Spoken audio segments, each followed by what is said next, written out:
Le vent glacial les transperçait, gelant les dernières traces de chaleur de leurs corps épuisés.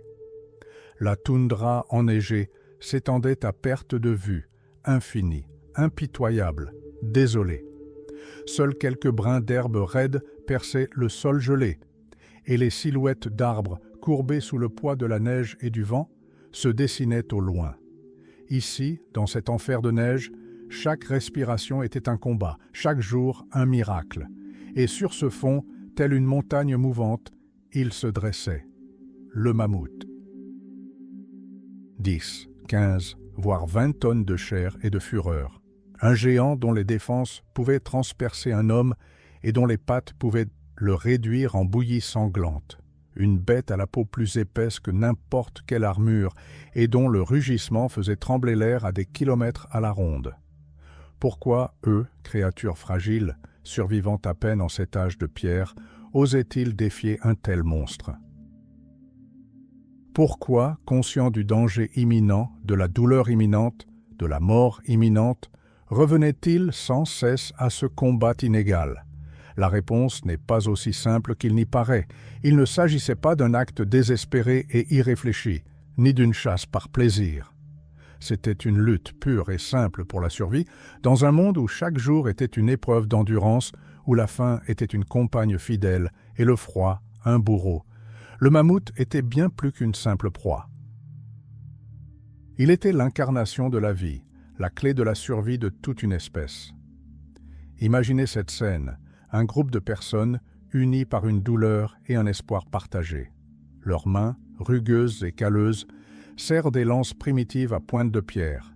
Leur corps, vêtu de peau de bête, tremble non seulement de froid, mais aussi d'une peur viscérale.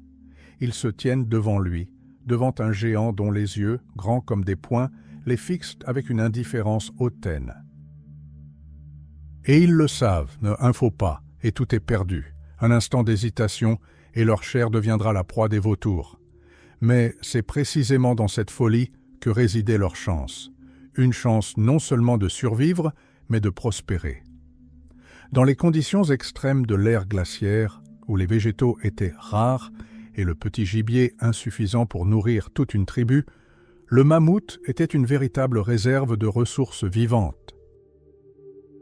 Sa viande représentait des centaines, voire des milliers de kilos d'aliments riches en calories, capables de nourrir une communauté pendant des semaines, voire des mois. Chaque morceau valait son pesant d'or, chaque tendon était précieux, cru, séché, fumé. Elle donnait la force de chasser, de construire, de lutter contre le froid. Mais surtout, elle donnait de l'espoir. L'espoir que demain viendrait et que la faim serait moins vive qu'aujourd'hui. Mais ce n'était pas tout. Sous l'épaisse couche de viande se cachait un autre trésor inestimable, la graisse, l'or de l'ère glaciaire. La graisse de mammouth était bien plus qu'une simple source d'énergie. Elle alimentait les feux qui réchauffaient les grottes glacées et repoussaient les animaux sauvages. Elle entrait dans la composition de lampes primitives qui éclairaient les nuits polaires d'une noirceur absolue. On pouvait la faire fondre et la boire, ce qui constituait une source concentrée de chaleur et de calories, indispensable par grand froid. Et la peau, alors ? Cette armure dense, résistante et impénétrable protégeait le géant du froid et des prédateurs. Pour les peuples anciens, c'était bien plus qu'un simple vêtement. C'était le matériau de construction de leurs habitations, des huttes à ossature bois recouvertes de plusieurs couches de peau capables de résister aux gelées les plus rigoureuses. C'étaient les couvertures sur lesquelles ils se sentaient en sécurité pour dormir. C'étaient les manteaux et les capes qui les protégeaient du vent glacial. On en faisait aussi des cordes, des ceintures et des sacs. Chaque particule de cette peau avait sa propre valeur, sa propre fonction. Mais ce n'est pas tout. Les os de mammouth sont bien plus que de simples restes. Ils ont servi de bois de construction durant l'ère glaciaire. On les utilisait pour bâtir les murs et les toits des habitations, créant ainsi des charpentes recouvertes ensuite de peau. Les plus gros os permettaient de fabriquer des outils primitifs, pelles à neige, marteaux et outils pour travailler d'autres matériaux. Les plus petits étaient transformés en aiguilles, poinçons, pointes de flèches et de lances. Et bien sûr, en défense, on pourrait les comparer à des trésors. D'une incroyable durabilité et malléabilité, elles devinrent le summum de l'art antique.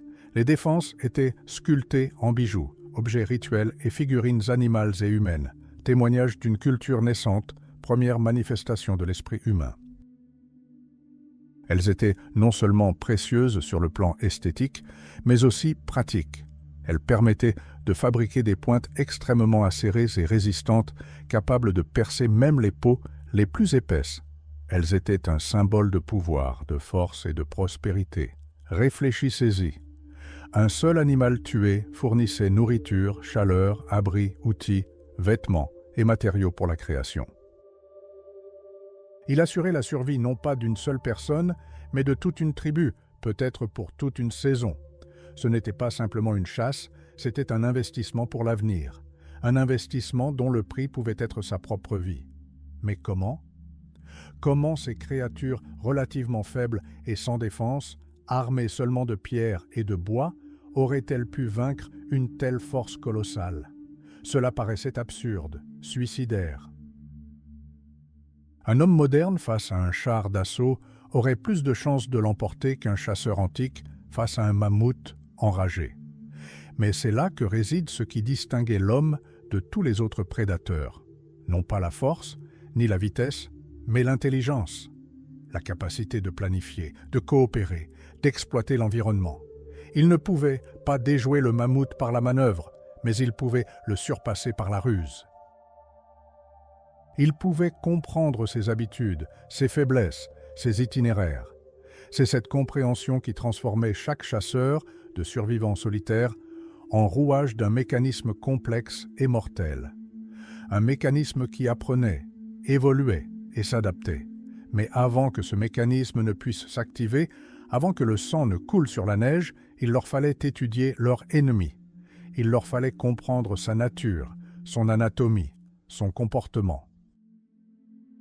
Après tout, ce n'était pas qu'un animal, ni qu'une simple proie. C'était une forteresse vivante sur 4 pattes. Et ses murs étaient impénétrables, pour l'instant. Ce n'était pas simplement une masse gigantesque de chair et d'os. C'était un titan de l'ère glaciaire, l'incarnation de la force brute, le maître absolu des steppes glacées. Et ces murs semblaient véritablement impénétrables. Imaginez, vous vous tenez au bord d'une plaine enneigée. L'air est glacial et l'horizon dense de mirages de glace et de neige. Soudain, le sol se met à trembler, légèrement, à peine perceptible. D'abord, on dirait une simple rafale de vent, mais le tremblement s'amplifie. Il vous parcourt la poitrine, vous rendant nerveux, vous faisant vous sentir insignifiant. Et puis, derrière le manteau de neige, une silhouette apparaît. Elle grandit, se précise, prend forme. C'est un mammouth, et il n'est pas seul. Chaque pas de cette bête était comme un coup de marteau sur une enclume. La masse qu'elle portait était inimaginable pour un humain. Jusqu'à 5 mètres au garrot, jusqu'à 6 mètres de long. Son poids, 6 à 8, peut-être même 10 tonnes de chair et de muscles purs et indestructibles. Elle était plus grande qu'un éléphant actuel, bien plus grande. C'était une montagne vivante, se déplaçant avec une grâce terrifiante. Mais il ne s'agissait pas seulement d'une question de taille. Imaginez l'aspect de sa peau. Sous une épaisse couche de fourrure brune et feutrée, atteignant parfois 1 mètre de long, se cachait une véritable armure. La peau d'un mammouth était incroyablement épaisse, jusqu'à 2,5 cm. Et en dessous se trouvait une couche de graisse sous-cutanée, pouvant atteindre 10 cm, voire plus. Ce n'était pas seulement une protection contre le froid, c'était un véritable amortisseur de choc, un bouclier qui absorbait les coups. Quelle lance pouvait percer une telle protection? Quelle lame pouvait atteindre les organes vitaux à travers cette armure de graisse? C'est alors que l'arme principale du mammouth entrait en jeu. Ses défenses. Pas n'importe quelle défense, mais des arcs incurvés et spiralés, pouvant atteindre 4 mètres de long et peser jusqu'à 100 kg. Il ne s'agissait pas de simples excroissances, mais de véritables armes de guerre, capables de percer, projeter et écraser n'importe quoi. D'un simple mouvement de tête, un mammouth pouvait disperser un groupe entier de chasseurs, les réduisant à un amas de chair sanglante dans la neige. Comment pouvait-on approcher un tel monstre sans être frappé par ses cornes mortelles? Mais le plus terrifiant était sa trompe. Cet organe, capable de soulever une bûche ou d'arracher un brin d'herbe, était d'une polyvalence et d'une efficacité redoutables. Des muscles puissants la rendaient à la fois souple et forte, en faisant une arme redoutable. Le mammouth pouvait frapper avec sa trompe avec une telle force qu'il brisait des os ou saisir sa proie et la projeter à des dizaines de mètres. La trompe était à la fois son bras, son nez, son œil et sa massue. Elle percevait les odeurs, sentait le sol et, au combat, elle devenait une troisième défense, capable d'infliger des dégâts tout aussi importants. Impossible d'y échapper, elle était omniprésente. Mais que se serait-il passé si les chasseurs étaient parvenus à s'approcher suffisamment au-delà des défenses et du tronc? Et s'ils avaient réussi à percer la peau? Où auraient-ils dû viser? Le cœur, les poumons, le cerveau, tous ces organes vitaux étaient solidement dissimulés derrière des os gigantesques et une épaisse couche de chair. Les atteindre du premier coup, dans le chaos et la panique, était quasiment impossible.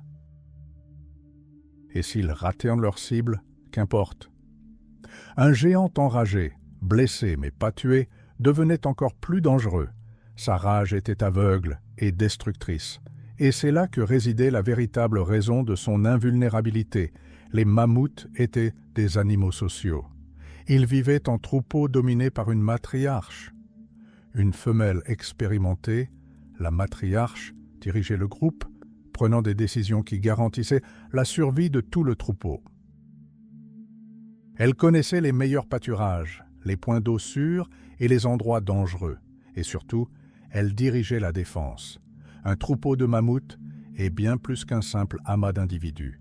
C'est un mécanisme parfaitement coordonné, une véritable muraille vivante.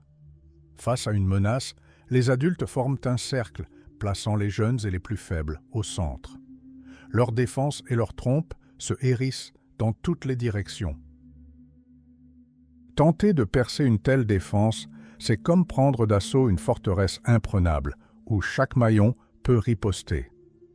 Comment les chasseurs pouvaient-ils affronter cette force collective? Comment pouvaient-ils démanteler cette forteresse vivante sans devenir eux-mêmes victimes de ses défenseurs? Après tout, chaque mammouth faisait partie d'un ensemble plus vaste, et attaquer l'un d'eux revenait à affronter le troupeau entier. Ils pouvaient entendre les pas des chasseurs à des centaines de mètres et sentir la peur portée par le vent. Leur vue n'était peut-être pas parfaite, mais leur ouïe et leur odorat compensaient largement. Ils connaissaient leur territoire, leur route de migration, leur cachette. Ils étaient redoutables, invincibles, en apparence. Mais les humains, malgré leur faiblesse apparente, possédaient quelque chose qui manquait aux mammouths: l'intelligence, la capacité d'inventer et de planifier. Les chasseurs savaient que pour vaincre une telle force, il leur fallait bien plus que des armes. Il leur fallait une stratégie. Il leur fallait un outil capable de percer cette armure vivante, un outil assez tranchant pour atteindre le cœur de la bête, un outil assez solide pour résister aux coups, un outil qui transformerait les humains, proies impuissantes, en prédateurs mortels. Et ils savaient où le trouver. Au plus profond de la terre, au cœur de la pierre, se trouvait l'âme de pierre. Une lame de pierre, une chose si simple en apparence. Mais aussi tranchante fut-elle, capable de fendre la chair comme du beurre, elle n'en restait pas moins de la pierre. Comment ce matériau apparemment si fragile pouvait-il percer la peau d'un animal, épaisse de plusieurs centimètres, protégée par des couches de muscles et de graisse sous lesquelles se cachaient des organes vitaux? Comment pouvait-elle résister à la fureur de plusieurs tonnes contenues dans le corps colossal d'un mammouth fonçant sur vous avec la force d'un camion? La réponse réside dans l'incroyable savoir-faire accumulé au fil des millénaires, dans une compréhension de la matière qui, aujourd'hui encore, laisse perplexe. Ce n'était pas simplement du savoir-faire, c'était de la magie du clivage, la magie de prédire comment la pierre se briserait sous un coup. Des centaines, des milliers d'années d'expérience transmises de génération en génération, concentrées entre les mains d'un seul homme, un tailleur de silex. Il n'était pas un simple artisan, il était un architecte de la mort, façonnant des armes à partir d'un bloc de roche informe. Mais comment pouvait-on créer un tel miracle à partir d'une simple pierre, une pierre capable de résister à l'impact d'une roche vivante? Toutes les pierres ne convenaient pas à cet usage mortel. Il fallait du silex, de l'obsidienne ou de la chalcédoine, des matériaux possédant une propriété unique. Ils se fendaient pour former des tranchants rasoirs. Ces pierres étaient dures mais cassantes. Leur structure interne leur permettait de se fendre selon des lignes prévisibles, créant ainsi des surfaces de coupe parfaites. C'était là le secret, la capacité de comprendre cette structure, de la percevoir, de la plier à sa volonté. Mais acquérir ces trésors n'était que la moitié du chemin. Il fallait savoir comment en extraire ce tranchant caché, ce potentiel de perfection mortelle. L'artisan, assis, concentré, entouré d'éclats de pierre, inhalait la poussière qui, des millénaires plus tard, révélerait son travail aux archéologues. Il tenait entre ses mains un marteau de corne ou de pierre, un outil affûté avec le même soin qu'une arme du futur. Le premier coup, puissant et calculé, visait à détacher un large morceau du noyau. Le second, plus précis, détachait les éclats désirés. Chaque coup était risqué. Un faux pas, et la pièce entière pouvait se réduire en poussière, des semaines de labeur anéanties. Des éclats volaient, tranchants comme des rasoirs, capables de lacérer la chair, mais l'artisan restait imperturbable. Il voyait plus que de la simple pierre, il voyait ce qu'elle était destinée à devenir. Et c'est là que résidait l'un des plus grands dangers, car après tout, fendre une pierre est une destruction contrôlée. Et chaque éclat projeté pouvait causer une blessure, une coupure, qui, à l'ère glaciaire, pouvait entraîner une mort lente et douloureuse par infection. Mais les chasseurs ne pouvaient se permettre ce luxe, la peur. Ils savaient que le prix d'une erreur était bien plus élevé qu'une simple coupure. Le prix d'une erreur, c'était la faim, le froid et la mort de toute la tribu. Mais ce n'était que le début. Le véritable art commençait avec le travail de précision. À l'aide d'un outil spécial, une tige d'eau pointue en bois de cerf ou en ivoire de mammouth, l'artisan pressait le bord de la pierre, enlevant des éclats microscopiques. C'était le retouchage par pression. À chaque pression, à chaque millimètre enlevé, naissait un tranchant capable de rivaliser avec les meilleures lames d'acier du futur. Il était si aiguisé qu'il pouvait couper un cheveu posé dessus. Incroyable! Mais qu'est-ce qui rendait cette pierre si spéciale? Ce n'était pas seulement son tranchant.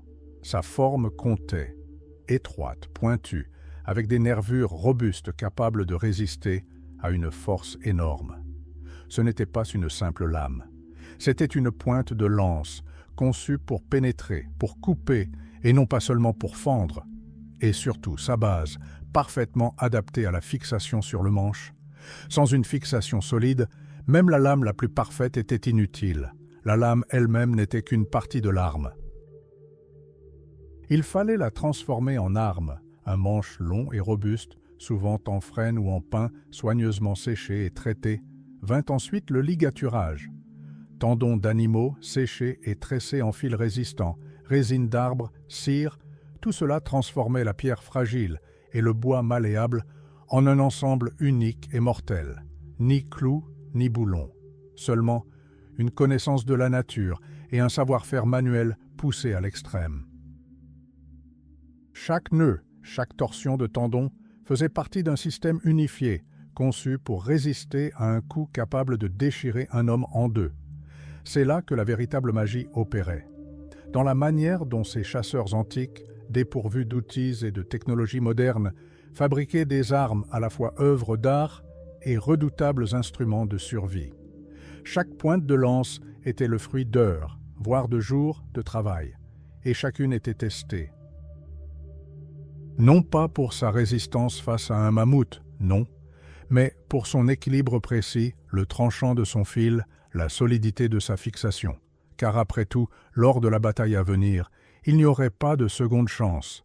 Une lance brisée, un coup manqué, et le chasseur devenait la proie. Cependant, même avec de telles armes, les chances restaient infimes. La peau d'un mammouth est bien plus qu'une simple enveloppe. C'est une véritable armure, tissée de fibres épaisses, sous lesquelles se cachent graisse et muscles, parfois jusqu'à un demi-mètre d'épaisseur. Percer une telle protection, et même atteindre un point vulnérable, exige non seulement l'arme idéale, mais aussi une stratégie irréprochable. C'était à la fois leur espoir et leur désespoir. Cette lame était plus qu'une simple pierre. Elle était un symbole d'espoir, un défi lancé à la nature elle-même. Chaque tranchant portait en lui la volonté de survivre, l'envie de surmonter l'impossible. Elle était le prolongement de leur esprit, de leur volonté, leur unique chance. Mais il restait un dernier maillon essentiel. L'homme seul n'avait aucune chance. Il avait besoin d'aide. Une aide qu'aucun autre parent, aucune invention ne pouvait lui apporter. Il lui fallait un allié puissant, capable de rétablir l'équilibre des forces. Et cet allié était toujours là, omniprésent et silencieux. Il faisait partie intégrante de la terre, de l'air même. Les chasseurs savaient que pour vaincre le géant, ils devraient contraindre la nature elle-même à combattre à leur côté. Mais comment transformer la glace et la pierre, le vent et la neige en armes redoutables? Mais comment la glace, la roche, le vent et la neige pouvaient-ils se transformer en armes redoutables? La réponse ne résidait ni dans la force brute, ni dans le hasard.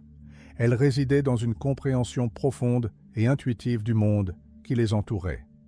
Des millénaires d'observation, chaque hiver vécu, chaque chemin parcouru. Les chasseurs de l'ère glaciaire connaissaient cette terre comme nul autre. Ils la lisaient comme un livre ouvert, voyant un abri dans chaque congère, un piège dans chaque plaque de glace et un allié invisible dans chaque rafale de vent. Pour le mammouth, la toundra était son foyer, un pâturage sans fin, un vaste espace pour son corps colossal. Mais pour les humains, c'était un échiquier où chaque colline, chaque creux, chaque rivière devenait une pièce d'un jeu mortel. Et la première étape vers la victoire consistait à étudier l'ennemi. Les chasseurs connaissaient par cœur les routes migratoires des mammouths. Ils savaient où les troupeaux paissaient, où ils s'abreuvaient, où ils s'abritaient des tempêtes de neige, où ils mettaient bas. Ils comprenaient que même une montagne vivante n'est pas omnipotente. Elle avait ses faiblesses, et ces faiblesses étaient intimement liées à la nature elle-même. Le mammouth était incroyablement fort, mais son poids colossal, qui le rendait invulnérable en terrain découvert, devenait un fléau là où le sol était instable.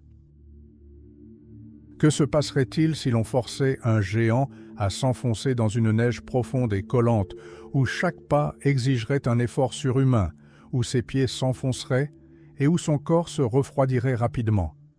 Et si l'on l'obligeait à progresser péniblement à travers un épais fourré, qui pour un humain ne serait qu'un simple obstacle, mais pour un mammouth, un mur infranchissable sans épuiser son énergie et sa vitesse? C'est là que l'intelligence entrait en jeu. Les chasseurs ne se contentaient pas de chercher un lieu d'embuscade, ils le créaient. Ils recherchaient la combinaison parfaite de paysages, de saisons et de conditions météorologiques. Il leur fallait des endroits où la nature elle-même devenait leur allié. Imaginez un ravin profond, dissimulé sous une épaisse couche de neige. Pour un mammouth suivant un sentier familier, ce ne serait qu'une simple dépression. Mais pour un chasseur connaissant les endroits où le ravin se rétrécit, où ses pentes deviennent abruptes et où le fond est marécageux ou glacé, c'était un piège idéal.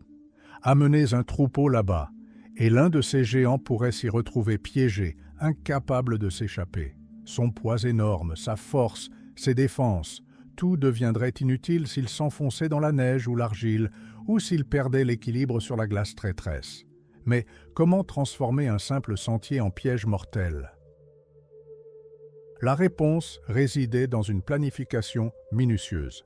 Les chasseurs de l'ère glaciaire n'étaient pas de simples chasseurs, ils étaient de véritables architectes du paysage. S'ils ne construisaient pas de barrages, ils savaient utiliser la fonte des neiges et la pluie pour transformer les eaux peu profondes en marécages. Ils savaient comment faire s'effondrer une portion de roche pour bloquer une voie de fuite. Ils pouvaient dégager un passage étroit à travers les arbres afin de créer un goulot d'étranglement dans lequel un mammouth pouvait être acculé puis encerclé. Et le froid lui-même, qui semblait être leur pire ennemi, pour un mammouth, recouvert d'une épaisse fourrure et d'une couche de graisse, le gel en lui-même n'était pas fatal. Mais l'hypothermie prolongée, l'épuisement physique dans la neige profonde, les blessures exposées au vent glacial, tout cela affaiblissait même le plus puissant des animaux.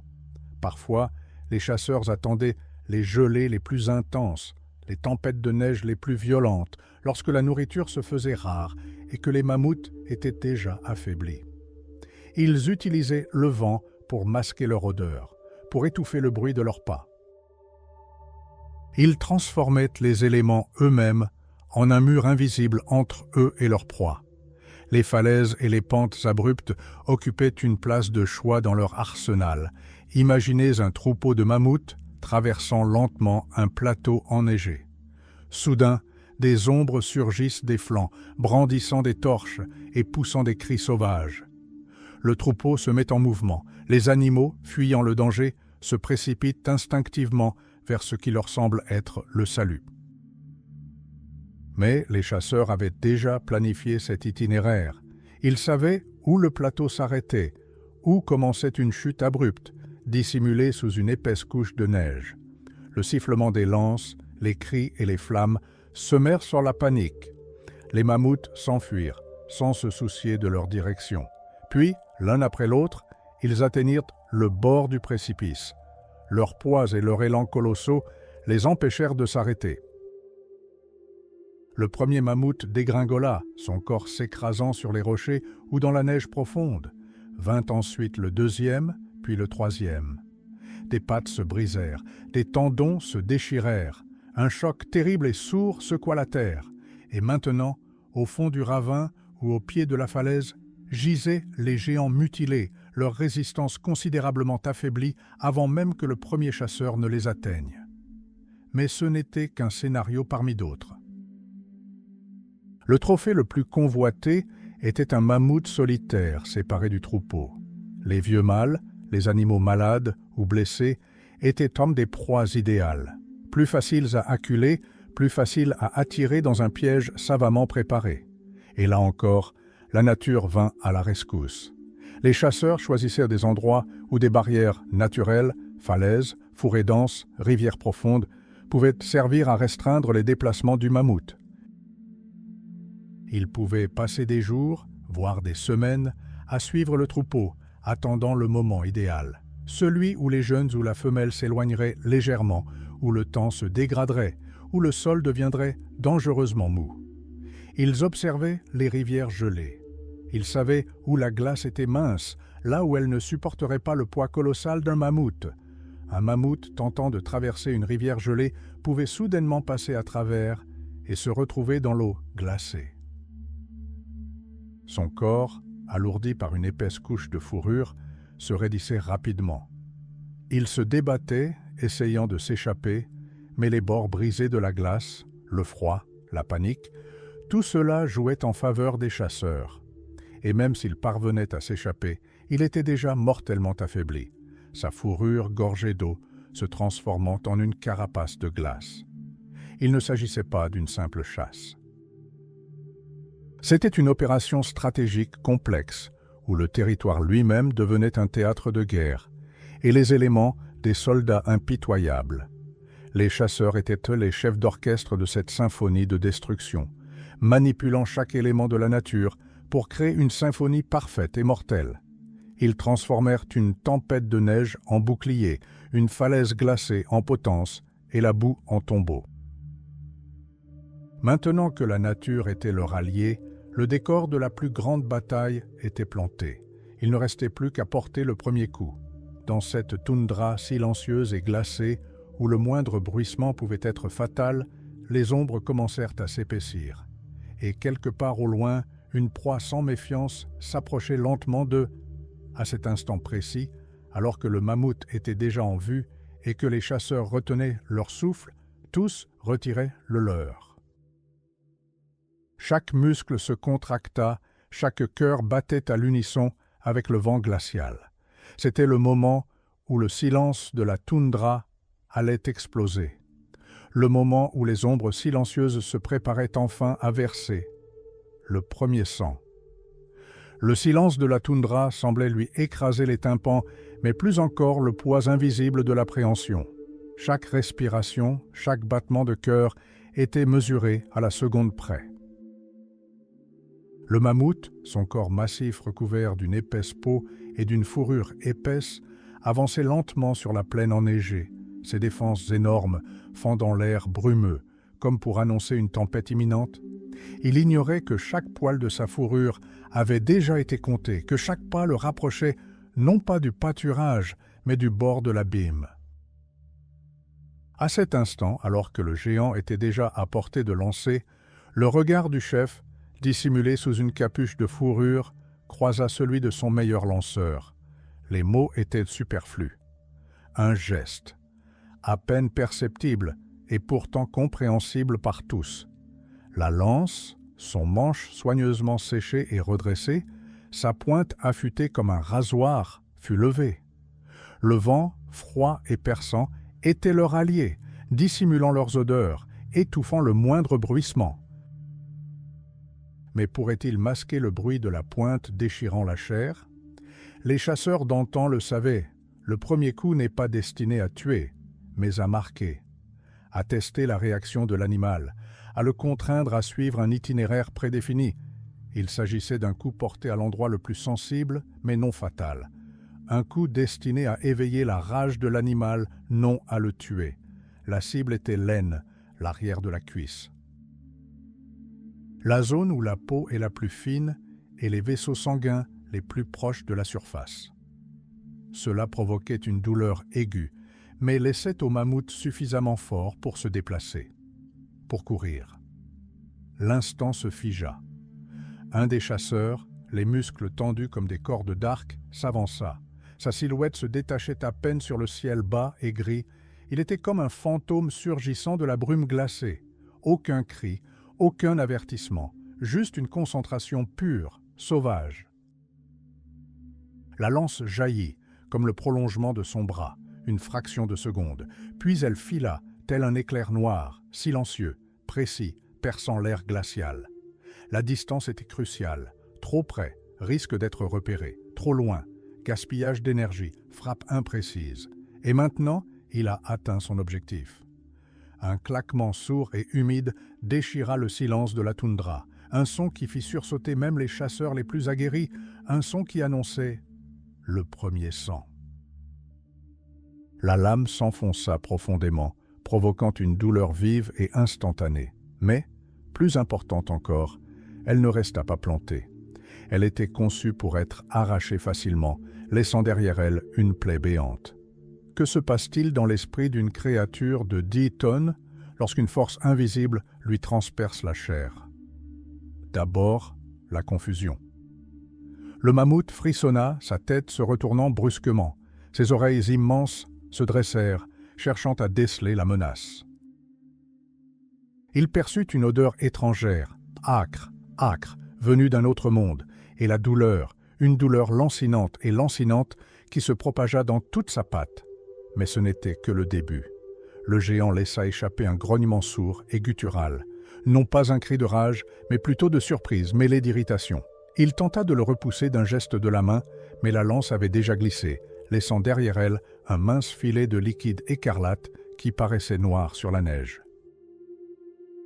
Les chasseurs battirent en retraite comme des ombres, disparaissant aussi soudainement qu'ils étaient apparus. Leur tâche, pour l'instant, était accomplie. Le mammouth fit un pas, puis un autre. La douleur s'intensifia. Son cerveau, habitué à une domination absolue, ne comprenait pas ce qui se passait. Son corps énorme, capable d'écraser un troupeau entier de bisons, était blessé par quelque chose d'invisible, de minuscule.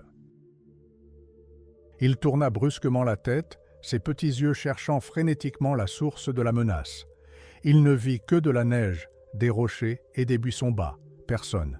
Mais l'odeur de la peur, l'odeur du sang, son propre sang, flottait dans l'air. Et alors, l'incroyable se produisit. Au lieu de se précipiter pour attaquer ou de tenter d'écraser un ennemi invisible, le mammouth commença à battre en retraite. Son instinct, peut-être, lui disait que cette menace invisible était trop rusée pour être affrontée de front. Il se mit en mouvement, lentement, maladroitement, mais avec détermination. Et c'était précisément ce que les chasseurs attendaient. Ils émergèrent de leurs abris, pas tous en même temps, mais par groupes, se dispersant à travers la toundra. Leurs mouvements étaient synchronisés comme ceux d'un seul organisme. Ils ne se jetèrent pas à l'attaque, non. Ils commencèrent à donner des instructions. Plusieurs chasseurs, au moyen de sifflements perçants et de mouvements de bras brusques, surgirent des flancs, coupant la fuite du mammouth vers un territoire sûr et familier. Ils étaient comme des bergers menant un immense troupeau, mais leur troupeau n'était qu'une seule et même bête mortelle. Des pierres acérées, lancées par des frondes, lui frappaient les flancs.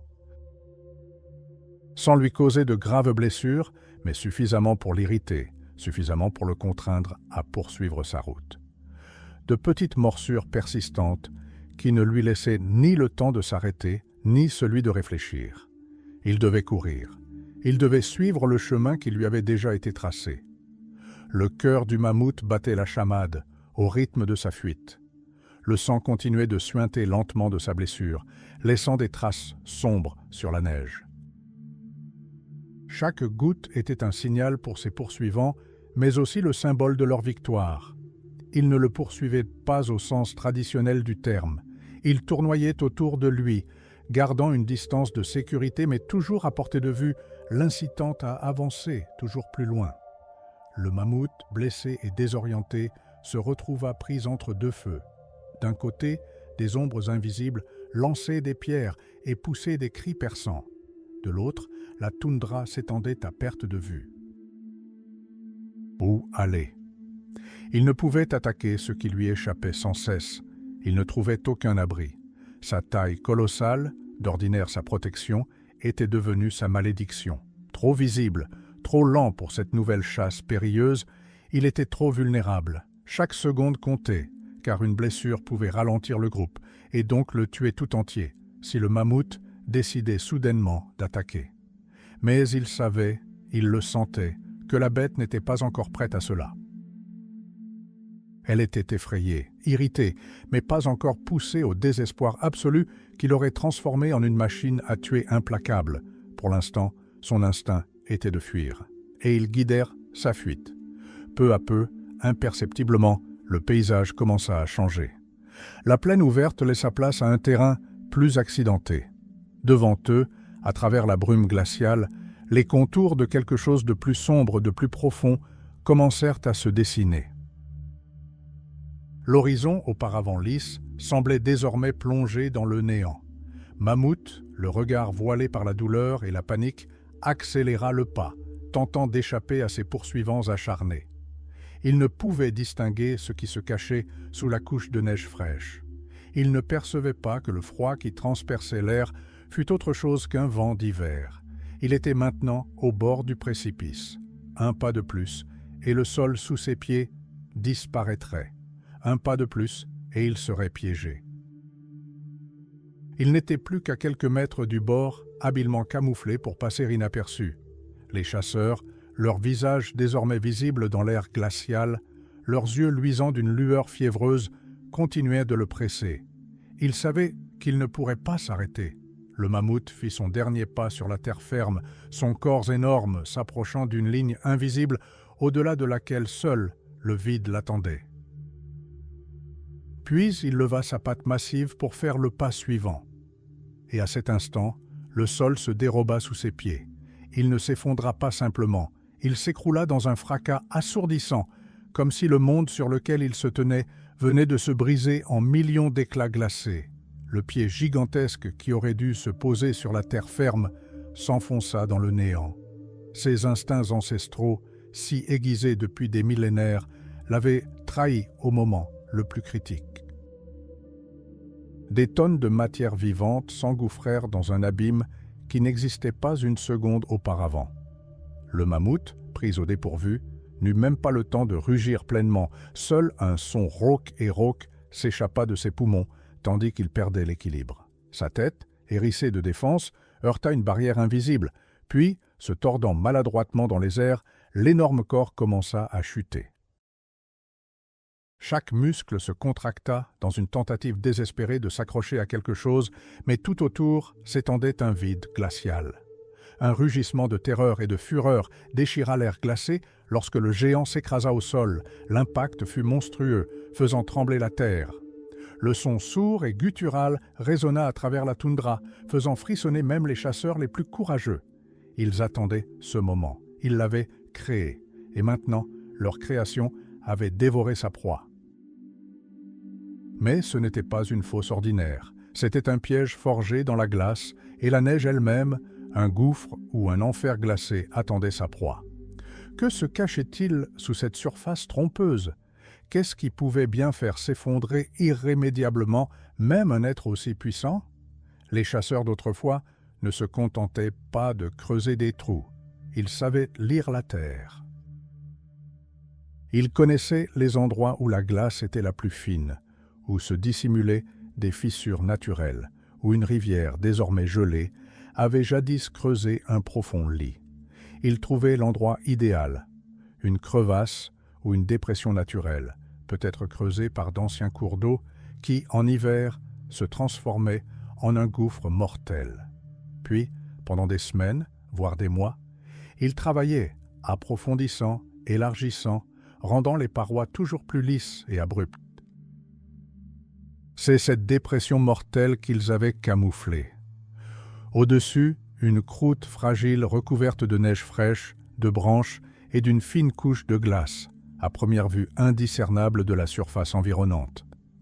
En dessous, de l'argile froide et humide, mêlée de roches acérées, et au-dessus, des parois abruptes recouvertes d'une fine croûte de glace, impossibles à escalader. Et c'est dans cet enfer que le mammouth se retrouva.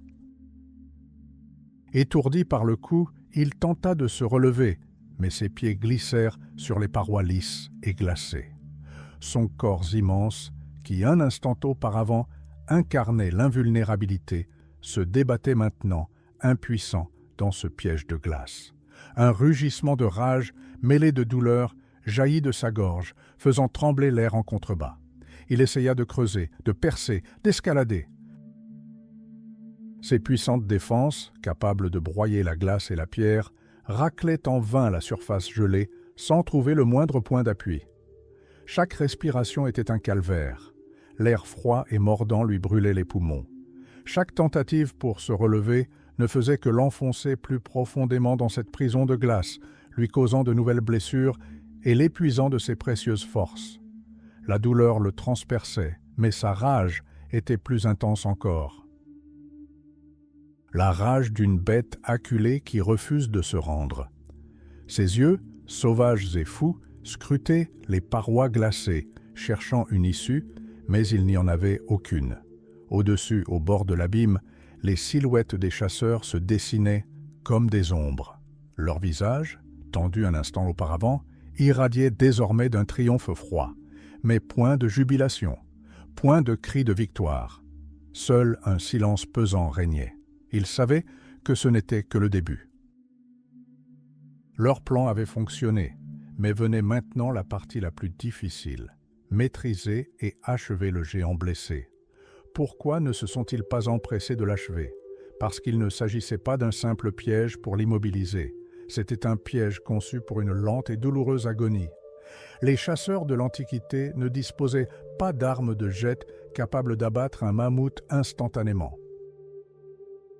Leurs lances étaient efficaces, certes, mais elles exigeaient précision et coups répétés, et s'approcher d'un géant enragé dans un espace aussi restreint aurait été un suicide. La bête gigantesque, prisonnière de ces profondeurs glacées, souffrait non seulement des blessures de sa chute, mais devait aussi lutter contre un ennemi bien plus impitoyable, le froid. Les parois de glace l'empêchaient de s'échapper et lui volaient sa précieuse chaleur. Le gel pénétrait jusqu'à l'os, et même son épaisse fourrure ne pouvait le protéger entièrement des rigueurs de l'hiver. Chaque minute passée sous terre l'affaiblissait, transformant la puissante bête en une proie facile. Les chasseurs, conscients de cela, attendaient patiemment. Chaque rafale de vent, chaque flocon de neige était leur allié silencieux. Ils savaient que même la bête la plus forte ne pouvait lutter indéfiniment contre les éléments et ses propres blessures. Leur chasse était plus qu'une simple poursuite, c'était un jeu d'endurance, de stratégie, où le temps était leur arme la plus redoutable. Mais le risque était tout aussi grand pour eux, un faux pas sur le bord glacé, une erreur de parcours, et ils risquaient de se retrouver mortellement proches du géant enragé. De plus, une chasse prolongée attirait d'autres prédateurs, lions des cavernes rôdant dans la toundra, loups voraces, et même d'autres tribus pouvaient sentir le sang et tenter de recapturer la proie. Les heures s'étiraient en une éternité. Des profondeurs de la fosse montaient des bruits sourds, une respiration rauque et lourde, et parfois un rugissement bref et perçant qui laissait place peu à peu à un gémissement guttural. Le mammouth luttait. Il essayait de creuser, de percer, de grimper. Mais la glace était impitoyable. À chaque tentative, ses mouvements ralentissaient et sa rage grandissait. Il suffoquait, ses poumons le brûlaient, et son cœur puissant, travaillant à plein régime, était sur le point d'exploser. Là-haut, les chasseurs se relayaient pour observer. Ils attendaient le moment où la bête serait suffisamment affaiblie pour qu'ils puissent s'approcher et lui porter le coup fatal. Ils n'avaient pas le droit à l'erreur. Une seule erreur pourrait leur coûter la vie, ainsi qu'à toute la proie. Comment allaient-ils déterminer ce moment? Et serait-ce le dernier pour les chasseurs?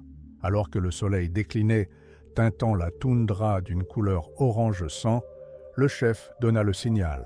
Assez. La bête était affaiblie, épuisée, mais toujours redoutable. C'était désormais à leur tour de descendre en enfer. Un lieu où chaque coup de lance pouvait être le dernier, pour eux comme pour le géant.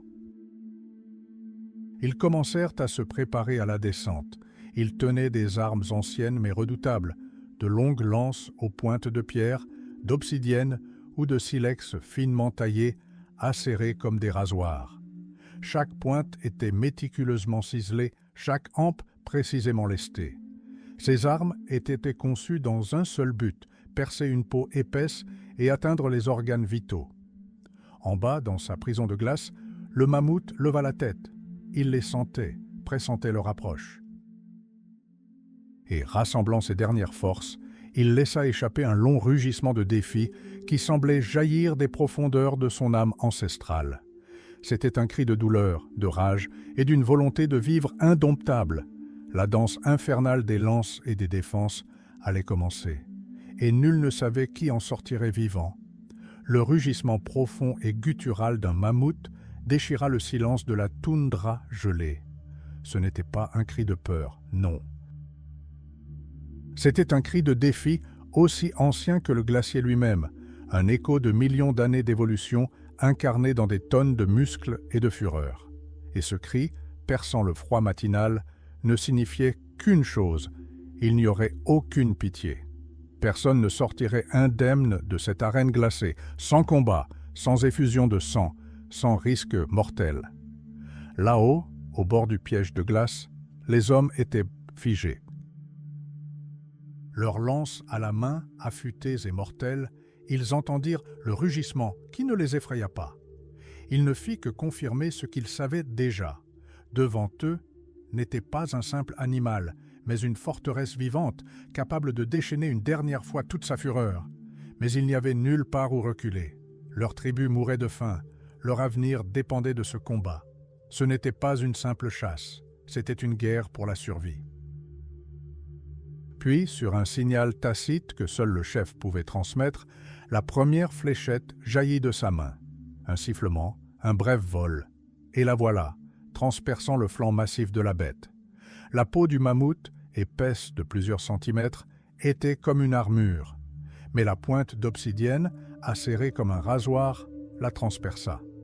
Une tache sombre de sang se répandit instantanément sur la fourrure grise. Le mammouth rugit de nouveau, mais cette fois, son cri était empli de douleur autant que de rage. Il tenta de bouger, de se libérer des liens glacés, mais les parois glissantes du piège ne lui laissaient aucune chance. Ses pattes glissaient impuissantes, son corps tremblant sous l'effort désespéré de se relever. Et c'était précisément ce que les chasseurs attendaient. Les lances s'abattaient les unes après les autres.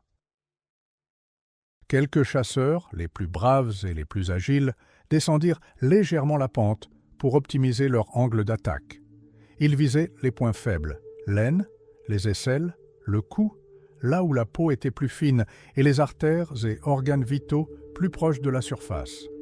Chaque lancer exigeait une force et une précision incroyables. Un seul faux pas, et la lance rebondissait, gaspillant de précieuses secondes et une énergie inestimable. Et dans cet enfer glacial, l'énergie valait son pesant d'or. Mais même blessé, le mammouth restait redoutable. Son énorme tête, ornée de puissantes défenses, oscillait de gauche à droite. Chaque coup de défense pouvait broyer un homme, le réduisant en charpie en un instant. Telles deux épées courbes, les défenses fendaient en l'air, menaçant quiconque osait s'approcher. Et sa trompe?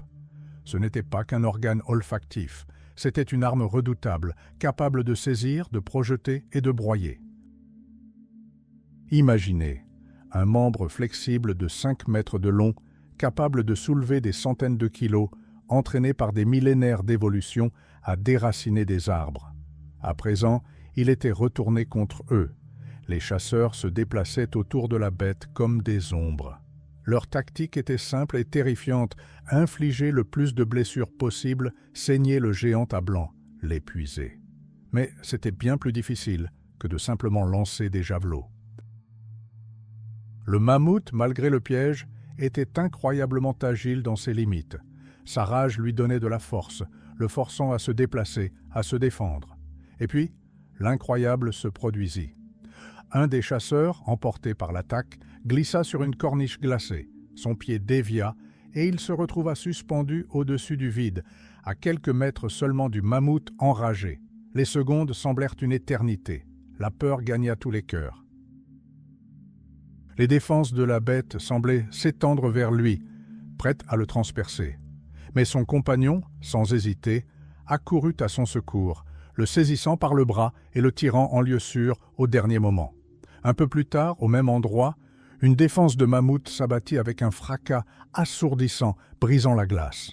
Le prix de son erreur fut trop lourd. Mais comment pouvait-il maintenir un tel rythme?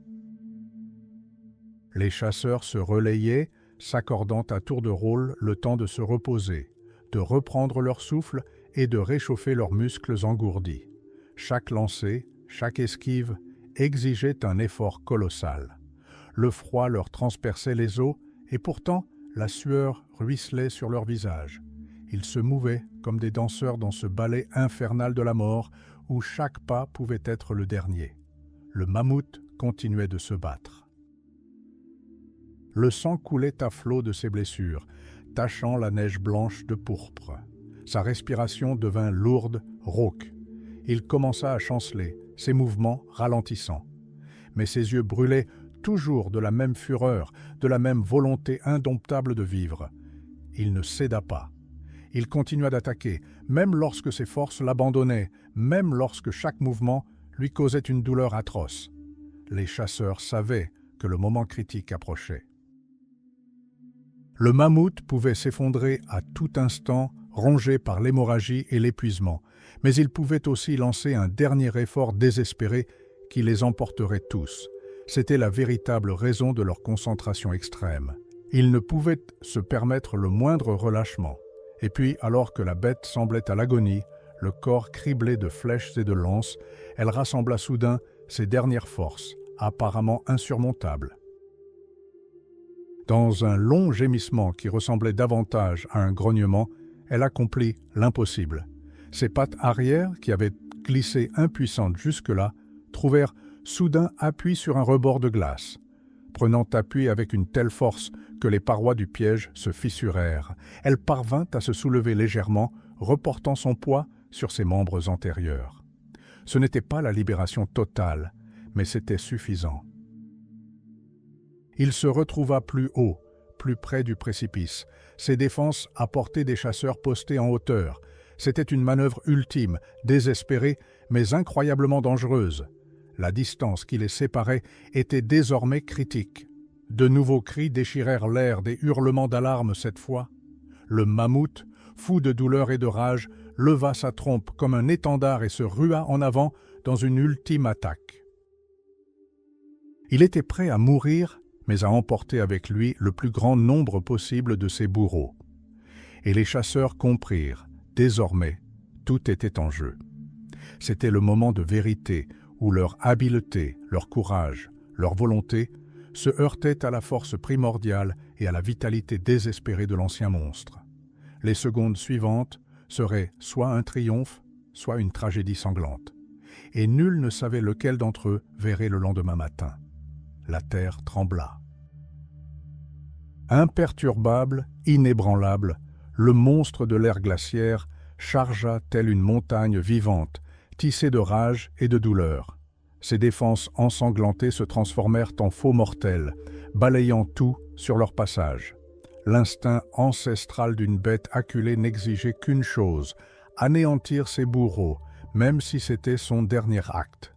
L'air résonna d'un rugissement assourdissant, mêlé aux cris des chasseurs. La poussière et la neige s'élevèrent, créant une brume opaque autour de la danse mortelle. C'était plus qu'un simple combat, c'était l'ultime enjeu de la survie, la vie de toute une tribu étant en jeu, et l'agonie d'un géant antique dans l'autre. Le premier coup de trompe du mammouth s'abattit sur un groupe trop proche. D'un puissant coup de trompe, la bête projeta deux hommes comme des poupées de chiffon. Leurs corps s'écrasèrent lourdement sur le sol gelé et il devint évident que tous ne survivraient pas. La peur s'empara des chasseurs, mais il n'y avait nulle part où battre en retraite. Fuir aurait signifié une mort certaine, car le mammouth blessé, s'il n'était pas achevé, serait devenu encore plus dangereux. Et alors, l'incroyable se produisit. Tandis que le mammouth concentrait ses efforts sur la ligne de front, plusieurs chasseurs postés sur les flancs se déplaçaient à la vitesse de l'éclair. Ils savaient que chaque retard était synonyme de défaite. Leurs lances, affûtées comme des rasoirs, n'étaient pas de simples armes, mais le prolongement de leur volonté. Ils ne visaient pas la fureur aveugle, mais les points faibles, les yeux, l'aine, les aisselles, là où la peau était plus fine et où les coups pouvaient atteindre les organes vitaux. L'un des chasseurs, nommé Caïn, le visage couvert de peintures de guerre et de cicatrices, lança sa lance avec une force incroyable. Elle transperça l'épaisse peau juste sous l'omoplate, s'enfonçant profondément dans la chair. Le mammouth rugit, mais ce n'était plus un rugissement de rage, mais un cri de douleur mêlé de désespoir. Il tenta de se retourner pour atteindre son bourreau, mais ses mouvements n'étaient plus aussi rapides qu'auparavant. Du sang, chaud et épais, coulait le long de son flanc, tachant la neige blanche de pourpre. Mais même blessé, il restait redoutable. Ses pattes massives continuaient de piétiner le sol, menaçant d'écraser quiconque s'approchait trop. Ses défenses s'abattaient, transformant l'espace autour de lui en une zone interdite. C'était son ultime danse de mort, désespérée, qu'il exécuta avec une force d'âme admirable. Il était prêt à mourir, mais à emporter avec lui le plus grand nombre possible de ses ennemis. Qu'est-ce qui poussait ces êtres, si petits face au colosse, à plonger sans cesse dans cet abîme? Ce n'était pas seulement la faim, ni seulement le besoin de chair et d'os. C'était bien plus, une volonté primitive de dominer, le désir de prouver à eux-mêmes et au monde que, êtres intelligents, pouvaient vaincre même les plus redoutables habitants de cet enfer glacial. C'était la foi en leur propre force, en leur tribu, en leur droit à la survie. Alors que le combat semblait s'éterniser et que les chasseurs allaient s'épuiser, l'un des anciens, un oracle sage et expérimenté, donna le signal. Son geste était à peine perceptible, mais tous le comprirent. L'heure de l'attaque décisive avait sonné. Les chasseurs, qui étaient restés en retrait, se précipitèrent en avant, armés de lances courtes et lourdes, conçues pour le combat rapproché. Ils étaient prêts à empaler la bête en ses points les plus vulnérables, au risque d'être piétinés à chaque instant. C'était une tactique de berserker, insensée mais efficace. Le mammouth, déjà affaibli par de nombreuses blessures, se retrouva encerclé. Ses mouvements ralentirent, chaque respiration devenant un effort laborieux. Il haletait, ses yeux injectés de sang, reflétant un mélange frénétique de douleur et de haine. Il tenta une fois de plus de redresser sa trompe, mais ses forces l'abandonnaient. Ses énormes poumons, perforés et déchirés, ne pouvaient plus se remplir d'air. L'un des chasseurs, au péril de sa vie, se jeta sous les défenses, esquivant le coup fatal. Il enfonça sa lance dans l'aine de la bête et le mammouth grimaça de douleur. Ses pattes fléchirent. Il tenta de se relever, son corps massif tremblant, mais la gravité et la fatigue eurent raison de lui. Puis un cri final et perçant retentit. Ce n'était pas un rugissement de rage, mais le gémissement d'un géant mourant, l'écho de millions d'années d'évolution brutalement interrompu sur cette étendue de glace. Il s'effondra sur le côté, son énorme tête s'écrasant violemment au sol, soulevant un nuage de poussière de neige. Ses défenses, qui avaient été des armes redoutables quelques instants auparavant, gisaient désormais inertes, enfouies dans la neige. Le sol trembla sous l'impact. Puis ce fut le silence. Un silence de mort, assourdissant. Les chasseurs restèrent debout, le souffle court, leur corps tremblant de tension et d'adrénaline. Il leur fallut un instant pour réaliser ce qui s'était passé. Était-ce la fin? Avaient-ils vraiment gagné? Devant eux s'étendait une montagne de viande, d'os et de peau, la nourriture de la tribu pour les mois à venir. Au prix d'efforts incroyables, du sang et de la vie de leurs camarades, ils avaient vaincu le géant de glace. Mais leurs épreuves n'étaient pas terminées. Au contraire, les heures les plus difficiles, les plus dangereuses, ne faisaient que commencer. Car maintenant que le monstre était mort, ils allaient devoir affronter un danger bien plus redoutable, la toundra elle-même, les ombres affamées qui se rassemblaient déjà à l'horizon, attirées par l'odeur du sang. Le froid qui leur engourdissait les doigts et la certitude que cet énorme trophée n'était qu'un don éphémère, susceptible de se transformer en malédiction s'il ne s'emparait pas de ses trésors avant que les éléments et les vautours ne le dévorent. Le silence, un silence presque aussi assourdissant que le rugissement d'une bête blessée. Il y a une seconde à peine, la terre tremblait sous des grondements tonitruants, l'air était déchiré par un cri de mort, et maintenant, seul le sifflement d'un vent glacial qui murmurait à travers la toundra infinie, porteur de l'odeur âcre et métallique du sang. Le mammouth gisait là, une immense montagne hirsute de chair et d'os, ayant absorbé la vie et la force de ceux qui avaient osé le défier. Ils avaient gagné, mais ce n'était que la moitié du combat, et peut-être pas la plus difficile. Un froid glacial les imprégnait. Il leur transperçait la peau, leur coupait le souffle, et enchaînait leurs doigts, les transformant en de simples crochets de bois. À présent, tandis que l'exaltation de la victoire laissait place à la conscience de l'enfer qui s'annonçait, une peur primale les envahissait, se mêlant à une anticipation vorace. Le monstre était mort, mais il restait mortel. Après tout, sa chair, son sang, ses os et sa peau appartenaient désormais à bien plus qu'eux. La toundra et ses habitants se préparaient déjà à leur festin. Comment allaient-ils s'en sortir? Comment quelques dizaines d'hommes épuisés et transis de froid, armés seulement de pierres et d'os, pourraient-ils dépecer une carcasse de plusieurs tonnes avant qu'elle ne se transforme en bloc de glace ou ne soit dévorée par des prédateurs? C'était une course contre la montre, contre la nature, contre leur propre épuisement. Et c'est là, dans cette neige sanglante, que la véritable nature de leur survie se révéla. La sécurité primait sur tout. Plusieurs chasseurs aguerris, leurs lances fermement agrippées, prirent position autour du géant gisant au sol. Leurs yeux scrutaient l'horizon, leurs oreilles aux aguets, au moindre bruissement de vent, au moindre hurlement lointain. Loups, hyènes des cavernes, lynx même. Tous savaient ce qui s'était passé. L'odeur du sang exerçait sur eux une attraction irrésistible, promesse de semaines de festin. Et ces prédateurs n'étaient pas moins dangereux que le mammouth lui-même, intelligent, prudent et intrépide face à l'instinct de survie. Ils étaient prêts à tout. Commença alors un travail colossal. Imaginez, une carcasse de 5 tonnes, 1 mètre d'épaisseur de fourrure et de peau, recouverte d'une croûte de glace et de neige. Comment s'y prendre? Par où commencer?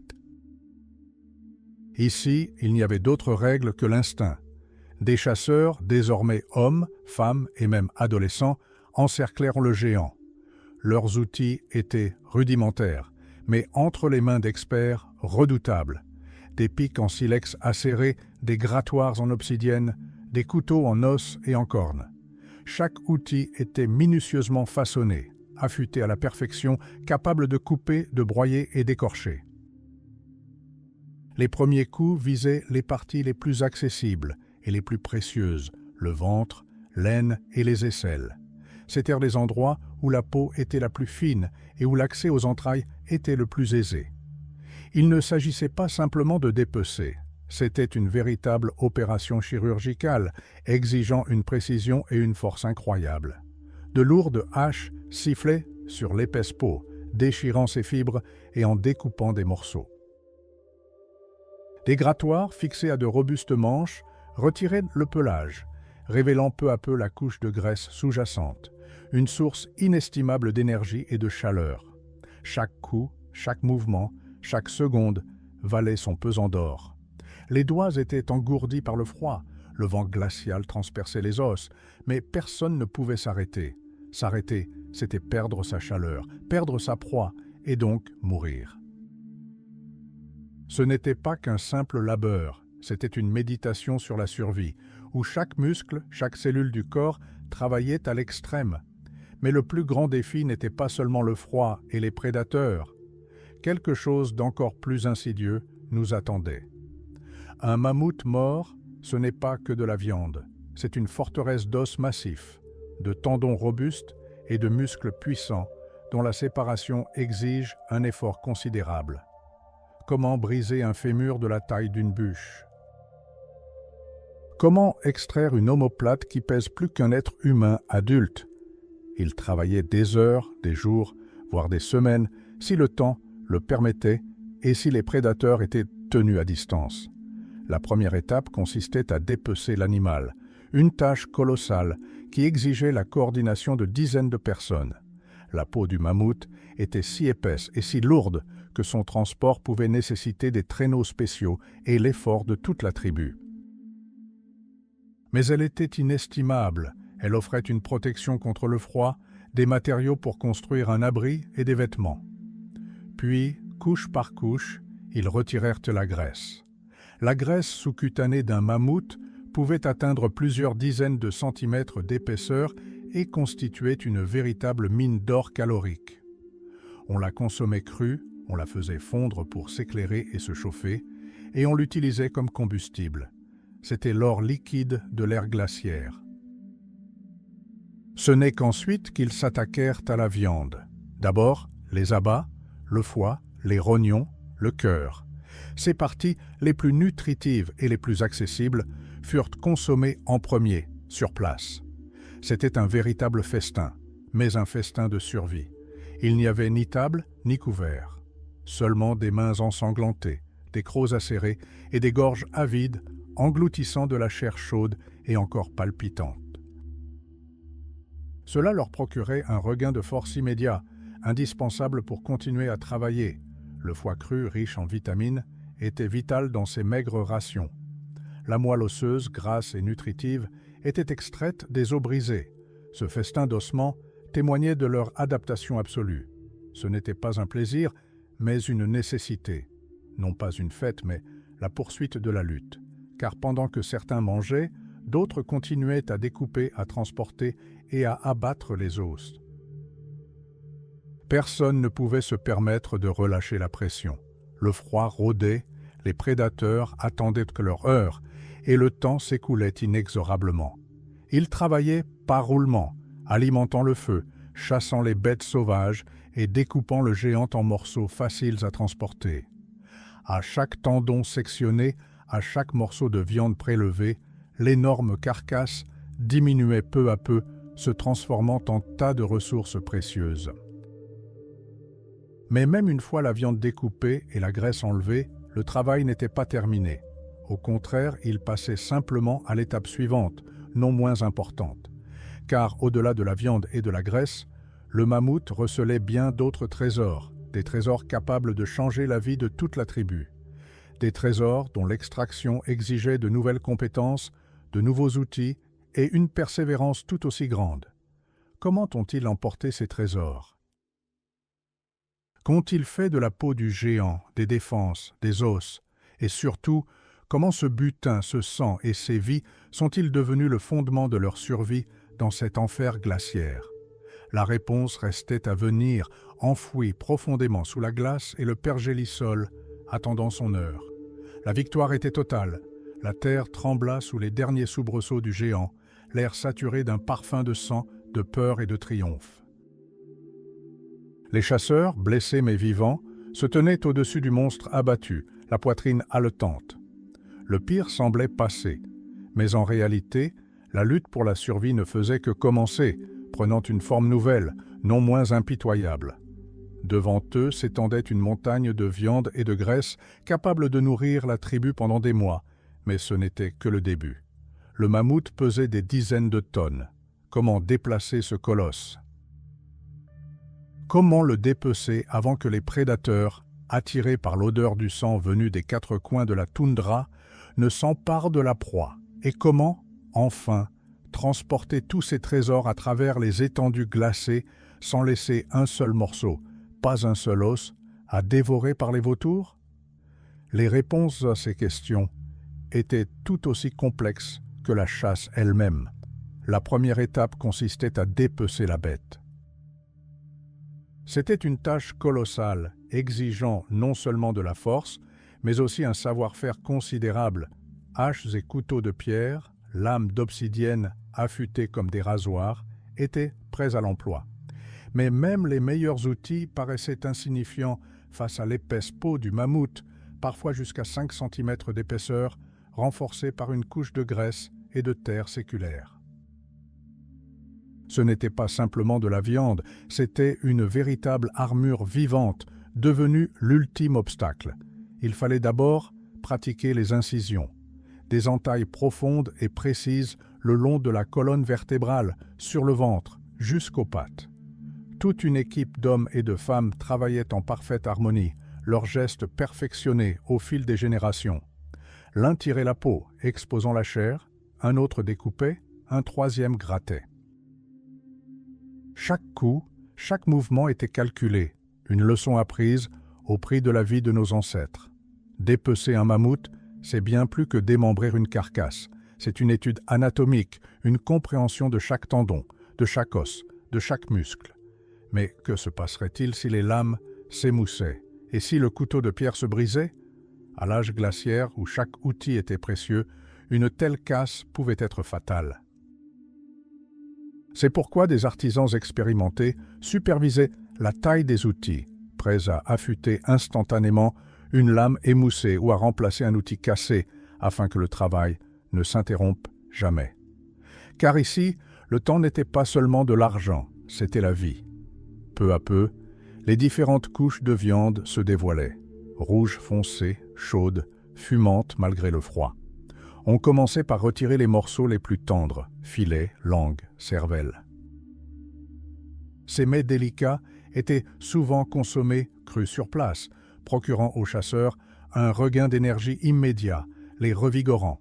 C'était le premier festin, bref, mais vital, leur permettant de poursuivre leur labeur incroyablement difficile.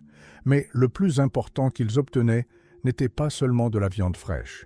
Cachée sous la peau, dans les endroits les plus inaccessibles, se trouvait une autre ressource inestimable, la graisse. L'épaisse couche de graisse sous-cutanée, ainsi que la graisse viscérale qui recouvrait les organes, constituaient le véritable or de l'ère glaciaire. Elle fournissait énergie, chaleur et lumière. On pouvait consommer de la graisse pour survivre aux hivers les plus rigoureux, l'utiliser comme combustible pour les feux et comme huile pour les lampes qui éclairaient les grottes obscures. Chaque goutte de graisse valait son pesant d'or et aucune ne pouvait être gaspillée. Une fois les plus gros morceaux de viande séparés et la graisse soigneusement récupérée, vint le moment des os. Les os massifs et robustes du mammouth constituaient un matériau de construction sans égal. Ils servaient à bâtir les charpentes des habitations, d'immenses tentes et yarangas, capables de résister aux vents les plus violents et aux plus fortes chutes de neige. Les os faisaient office de combustible lorsque le bois se faisait rare, brûlant plus longtemps et plus intensément. On les sculptait pour en faire des outils, pelles à neige, poinçons, aiguilles pour coudre les vêtements en peau. Chaque vertèbre, chaque côte, chaque plaque de défense avait son utilité. Mais les os les plus précieux sont les défenses. Longues, incurvées et robustes, les défenses de mammouth étaient bien plus que de simples ornements. Elles étaient un symbole de statut social, une matière première pour l'art et la base des outils les plus complexes et les plus importants. On les sculptait en pointe de lance, en harpons pour la chasse aux animaux marins, en bijoux et en amulettes. Elles témoignaient du savoir-faire, de la patience et de l'incroyable imagination des artistes de l'Antiquité. Elles renfermaient l'histoire, les mythes et les croyances, et leur extraction était un art en soi. Il fallait parfois des semaines pour séparer délicatement les défenses du crâne sans les abîmer. Cependant, le trophée le plus difficile et le plus laborieux, mais aussi l'un des plus précieux, était sans doute la peau. Imaginez, la peau d'un animal gigantesque, de la taille d'un petit bus, pesant plusieurs centaines de kilos. La dépecer était déjà un exploit, mais ensuite, la peau brute était inutilisable, lourde, dure, elle pourrissait rapidement et devenait un véritable nid à bactéries. La transformer en un matériau utile nécessitait tout un processus scientifique maîtrisé par les peuples anciens. Après avoir retiré la peau, il fallait la nettoyer. Cela impliquait de gratter toute trace de chair et de graisse à l'aide de grattoirs spéciaux, en os ou en pierre. Ensuite, la peau était étendue au sol et fixée par des piquets pour éviter qu'elle ne rétrécisse en séchant. Mais ce n'était que le début. Pour rendre la peau souple, résistante et imperméable, il fallait la traiter. Et c'est là que les technologies les plus étonnantes entraient en jeu. On utilisait des cerveaux de mammouth, oui, des cerveaux. Ils contenaient des enzymes qui permettaient d'assouplir la peau. Les cerveaux étaient réduits en pâte et appliqués sur la peau, qu'on laissait agir pendant plusieurs jours. Ensuite, la peau était soigneusement lavée et grattée à plusieurs reprises jusqu'à ce qu'elle devienne souple. Parfois, on la fumait pour la rendre plus résistante et imperméable. C'était un processus long et épuisant qui exigeait de nombreuses personnes et une patience incroyable, mais le résultat final valait tous les efforts. Une seule peau de mammouth pouvait servir de toit à un abri, le protégeant des vents glacés et des chutes de neige. Découpée en lanières, elle permettait de fabriquer des cordes et des sangles solides, indispensables pour tout, du transport du bois de chauffage à la fabrication de traîneaux. Des morceaux plus fins servaient à coudre des vêtements, des tuniques, des pantalons et des capes chauds et résistants, capables de supporter des températures aussi basses que 40 degrés Rex. C'était la protection la plus efficace contre le froid que pouvait offrir le monde glaciaire. Et c'était la seule façon de survivre. Tous ces trésors, viande, graisse, os, défense, peau, constituaient le fondement de l'existence de cette ancienne tribu. Une seule chasse réussie au mammouth pouvait leur assurer la subsistance pendant une année entière, leur permettre de survivre aux hivers les plus rigoureux, de construire un abri solide, de fabriquer de nouveaux outils et même de sculpter des bijoux. Mais chaque prise n'était pas seulement une victoire, c'était aussi un nouveau défi. Pendant que certains dépeçaient la carcasse, d'autres devaient constamment scruter l'horizon. Attirés par l'odeur du sang, des prédateurs arrivèrent, loups, lions des cavernes, ours géants. Affamés et désespérés, ils menacèrent de s'enfuir. Les chasseurs, à peine remis de leur combat contre le mammouth, devaient désormais monter la garde, prêts à repousser une attaque à tout moment. Malnutrition, hypothermie, blessures. Tout cela les affaiblissait et les rendait vulnérables. Et si le temps changeait, brusquement? Et si une tempête de neige se levait, effaçant toute trace et rendant le retour impossible? Pire encore, et si, en dépeçant une bête, quelqu'un glissait sur une pierre verglacée, ou si une défense acérée, prise dans le sol, lui échappait des mains, lui infligeant une blessure mortelle? La moindre erreur, le moindre moment d'inattention, pouvait coûter une vie, et dans ce monde où la survie ne tenait qu'à un fil, chaque erreur avait un prix. Et ce prix, dans cet enfer glacial, était toujours exorbitant. Victoire. Un cri de jubilation figé dans l'air glacial, l'odeur du sang, lourde, épaisse, porteuse de vie. Le géant était tombé. Son corps puissant, jadis incarnation d'une force indomptable, gisait désormais silencieux sous le ciel indifférent, réduit à un amas de chair, de graisse et d'os. La bataille semblait terminée, la peur s'était dissipée. Les chasseurs, épuisés mais triomphants, se tenaient au pied de leur proie.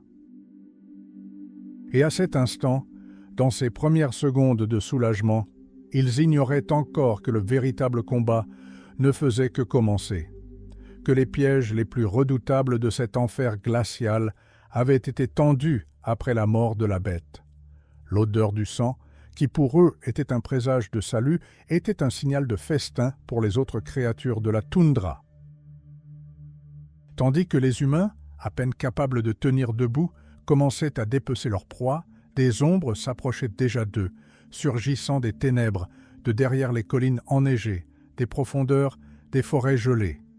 Des loups, des meutes, pressentant la mort à des kilomètres à la ronde, se jetaient sur la charogne, leurs hurlements affamés, déchirant l'air et glaçant le sang. Et là où il y avait des loups, il pouvait y avoir des prédateurs encore plus terrifiants, d'énormes ours des cavernes dont la férocité rivalisait avec celle d'un mammouth, ou des tigres à dents de sabre, tueurs silencieux, capables d'ôter la vie au guerrier le plus aguerri d'un seul bond. Les chasseurs, transformés de prédateurs en proie, devaient désormais défendre leur victoire chèrement acquise. Chaque mouvement, chaque coup de hache sur la chair gelée était désormais un acte non seulement de prédation, mais aussi de défense désespérée. Mais les prédateurs ne représentent qu'une partie du danger. Imaginez-vous, debout dans un vent glacial, tentant de dépecer une carcasse gigantesque. Vos mains s'engourdissent, vos doigts perdent toute sensation. Les outils de pierre glissent, les lames acérées blessent. Le sol glacé sous vos pieds devient une épée de Damoclès. Et si, sous le poids de la bête ou la pression d'un glacier, un craquement sinistre se faisait entendre non loin de là, à tout instant? Et si la glace sur laquelle repose le mammouth s'effondrait, entraînant les chasseurs et leurs précieuses proies dans l'abîme sans fond? Chaque pas, chaque mouvement dans cet atelier de glace était un exercice périlleux. Parfois, les éléments ne se comportaient pas comme des agneaux. Une tempête de neige soudaine s'abattait sur eux. Soulevant de minuscules cristaux de glace, elle obscurcissait instantanément l'horizon, transformant le monde en un abîme blanc et informe. La température chutait encore à des niveaux inimaginables. Les hommes, épuisés par la bataille, étaient incapables de poursuivre leur travail. Ils étaient contraints d'abandonner une partie de leur butin, de chercher un abri et de tenter de survivre au cœur même de la tempête de glace. Combien de fois avait-il entendu ce hurlement du vent, présage de désastre, et compris que, même s'ils parvenaient à s'échapper, une partie de leur dur labeur serait perdue, emportée, ensevelie sous les congères. et si une tempête les surprenait en route, une fois la précieuse viande découpée et chargée sur des traîneaux ou à dos d'homme, chaque gramme de gibier était vital, mais à présent, par une visibilité nulle et un froid glacial, le retour au pays se transformait en un piège mortel. Les chasseurs risquaient de se perdre, de s'égarer, de perdre tout leur chargement, et parfois même la vie. Gelures, épuisement, chute dans des crevasses dissimulées sous la neige fraîche. La liste des catastrophes possibles était interminable. Et le prix de cette perte n'était pas seulement la viande, c'était la vie de toute la communauté qui les attendait dans un abri glacial et affamé. Mais la plus terrible erreur, le piège le plus insidieux, n'étaient ni les éléments ni les prédateurs. C'était la fatigue, l'épuisement après des jours de traque, l'adrénaline retombée du combat et enfin le travail monotone et exténuant de dépeçage et de transport. À un moment donné, l'attention vacillait, la main, habituée à la précision, flanchait, le pied, familier de chaque pierre, trébuchait, et alors l'irréparable se produisait. Un jeune chasseur, trop sûr de lui, glissa sur une défense glacée. Le tranchant qu'il voulait trancher lui échappa soudain des mains et s'enfonça profondément dans la cuisse de son camarade. Un cri de douleur jaillit, le sang gicla et la terreur envahit instantanément son regard. Dans ce monde où la médecine était rudimentaire et l'insalubrité la norme, même une blessure mineure pouvait être fatale. Infection, putréfaction, fièvre. En quelques jours, le chasseur censé rapporter de la nourriture deviendrait un fardeau, puis une victime. Sa mort fut une double tragédie, la perte d'un guerrier et celle d'un soutien potentiel. Imaginez ceci, un des pisteurs les plus expérimentés, à la tête d'un groupe traversant un col périlleux, fixe trop longtemps l'horizon, cherchant son chemin dans une tempête de neige déchaînée. Un instant d'inattention, une soudaine rafale de vent, un coup dans le dos. Il perd l'équilibre, il chute. Les cris de ses compagnons se perdent dans le hurlement de la tempête. Quelques instants plus tard, son corps disparaît dans l'abîme, enseveli sous des tonnes de neige et de glace. Avec lui disparaissent non seulement sa force et son expérience, mais aussi le savoir inestimable accumulé au fil de décennies de survie. La perte d'un tel homme équivalait à la perte d'une bibliothèque entière capable de guider la communauté dans les moments les plus difficiles. Ces pertes n'étaient pas de simples statistiques. Chaque décès représentait une rupture dans la lignée, l'extinction d'un savoir-faire et de connaissances uniques, la disparition d'un patrimoine génétique qui aurait pu assurer l'avenir de la tribu. Chaque échec portait un coup dur à la démographie, au fragile équilibre de la survie. Moins d'individus signifiait moins de chasseurs et donc moins de chances de succès à la chasse suivante. C'était une réaction en chaîne. Une seule erreur pouvait entraîner la mort d'un groupe entier, et plusieurs erreurs de ce type pouvaient mener à une extinction lente et douloureuse.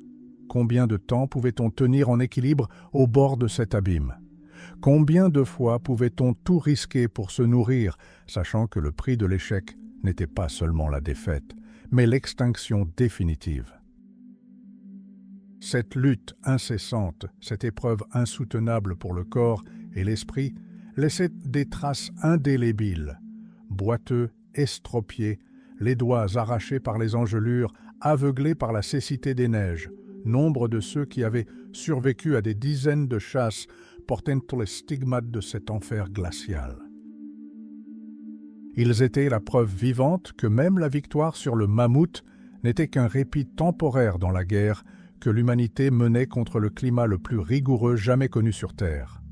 Parfois, après une énième chasse désastreuse, quand seuls quelques-uns rentraient chez eux, ne rapportant qu'une fraction du butin promis, voire rien du tout, un silence de mort s'abattait sur les communautés.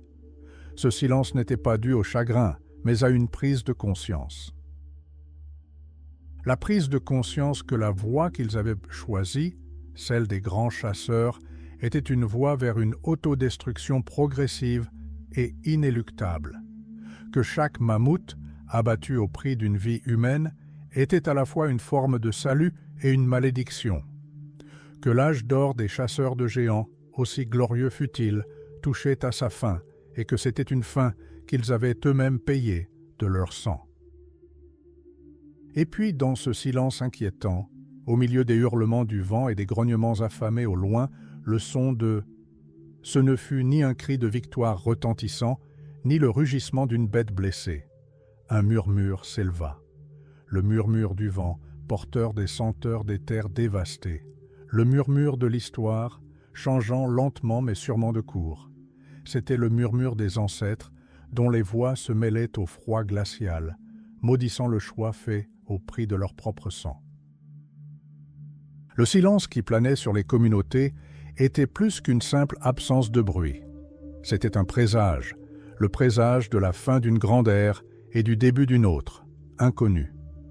Il semblait pourtant qu'ils aient célébré récemment une nouvelle victoire, des montagnes de viande, de peau et d'os leur procurant chaleur et abri. Mais le prix de ces victoires s'élevait à chaque nouvelle chasse, devenant insupportable.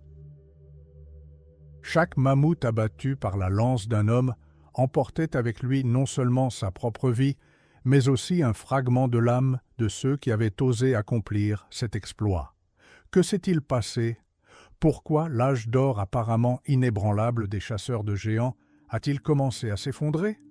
Les raisons étaient multiples, intimement liées comme les fils d'un linceul. La principale était l'épuisement des ressources. Pendant des millénaires, les humains ont vécu en harmonie avec la nature, ne prenant que ce dont ils avaient besoin. Mais le mammouth, ce réservoir de vie ambulant, était trop tentant. Sa viande pouvait nourrir une tribu entière pendant des mois, sa peau fournissait vêtements et abris, ses os, outils et combustible. Une telle proie, bien que risquée, semblait inépuisable, mais elle ne l'était pas. Les populations de mammouths, déjà affaiblies par le changement climatique, réchauffement progressif, progression des forêts sur les steppes et la toundra, ne purent plus résister à l'assaut du prédateur le plus redoutable de la planète, l'être humain. Les chasseurs devinrent de plus en plus habiles, leurs lances plus mortelles, leurs pièges toujours plus sophistiqués. Et que se passa-t-il lorsque leur savoir-faire atteignit son apogée? Ils commencèrent à s'autodétruire, se privant ainsi du fondement même de leur existence. Au début, ce n'étaient que des signes avant-coureurs. Les chasseurs furent contraints de s'aventurer toujours plus loin, consacrant toujours plus de temps et d'énergie à la recherche des troupeaux. Un voyage qui prenait autrefois une journée s'étirait désormais sur des semaines. Ils revenaient de plus en plus souvent bredouilles ou ne revenaient jamais. Les échecs cessèrent d'être de simples incidents et devinrent une habitude. Puis vint le pire. Des changements environnementaux, d'abord apparemment mineurs, commencèrent à s'accélérer. Les glaciers reculèrent, révélant de nouvelles terres mais modifiant du même coup les routes migratoires traditionnelles des animaux. La toundra, jadis si fertile, laissa place à des forêts moins propices aux mammouths. Leurs ressources alimentaires diminuèrent et avec elles leur population. Il ne s'agissait pas simplement d'une pénurie de nourriture, c'était une catastrophe qui se déroulait au ralenti. Comment les chasseurs ont-ils réagi? Ils ont tenté de s'adapter, nouvelles tactiques, nouvelles armes, chasse aux animaux plus jeunes ou plus malades. Mais ce n'était qu'un sursis, un report de l'inévitable. Chaque animal abattu devenait plus précieux, mais aussi plus rare. Le désespoir s'empara des cœurs. Imaginez, toute votre vie, tous vos savoir-faire, toutes vos traditions reposent sur une seule espèce de proie. Et cette espèce disparaît. Que se passera-t-il alors? Qui serez-vous? Bien sûr, les hommes ne sont pas restés inactifs. Ils ont appris à chasser d'autres animaux, rennes, bisons, chevaux sauvages. Mais aucun ne pouvait rivaliser avec le mammouth, ni par sa taille, ni par l'abondance des ressources qu'il offrait. Aucun ne garantissait une telle survie dans les conditions extrêmes de l'ère glaciaire. C'est durant cette période, alors que les mammouths n'étaient plus que de lointains fantômes du passé, que naquirent les mythes et légendes les plus sombres. Les chasseurs racontaient l'histoire des derniers géants, des êtres sages, puissants, presque divins, qui s'étaient réfugiés aux enfers pour échapper à leur destin. Ces récits étaient bien plus que de simples contes populaires. Ils reflétaient une profonde mélancolie et un aveu de défaite. Peu à peu, décennie après décennie, le monde changea. Les derniers troupeaux de mammouths se réduisirent, s'isolant toujours davantage. Leurs cris, qui jadis faisaient trembler la toundra, n'étaient plus qu'un faible écho, presque inaudible face au réchauffement climatique. Rares furent ceux qui entendirent ces derniers cris. Et ceux qui les entendirent comprirent. Ce n'était pas seulement un animal qui mourait, c'était toute une époque qui s'éteignait, leur propre monde.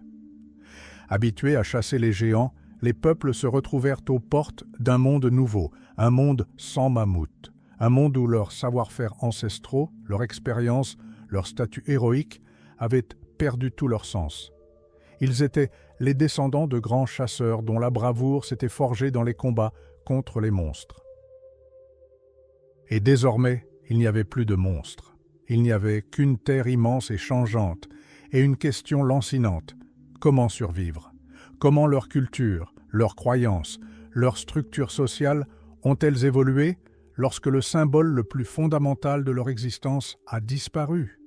Quels nouveaux horizons se sont ouverts à eux lorsque la voix des grands chasseurs de mammouths est devenue un lointain souvenir, une pâle ombre dans la mémoire de leurs ancêtres?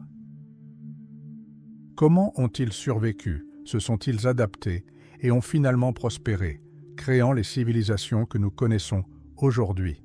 Les réponses à ces questions ne se trouvent pas sur les territoires de chasse, mais là où les humains ont commencé à bâtir non seulement des abris, mais un avenir. Et cet avenir, ce nouveau départ, fut à la fois une tragédie et le plus grand triomphe de l'humanité.